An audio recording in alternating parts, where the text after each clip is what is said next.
Hi,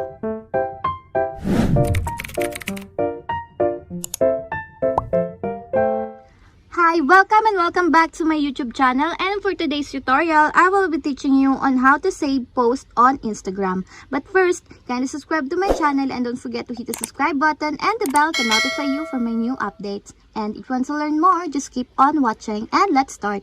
So for today's video, gagamit tayo ng Instagram application. So i-open na natin. So pagka-open ng Instagram application, pili lang kayo nung gusto nyong i-save dito sa newsfeed.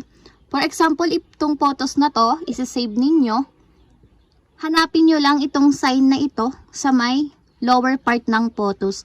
Pagkatapos nyan, i-click nyo lang. So yan. Ibig sabihin, pag nakaganito na yung itsura nya, nakasave na sa inyong save collection. And that's it. We have successfully saved post on Instagram. Kung gusto nyo makita yung mga nakasave photos ninyo, i-visit nyo lang yung save collection na nandyan sa may settings ng inyong profile.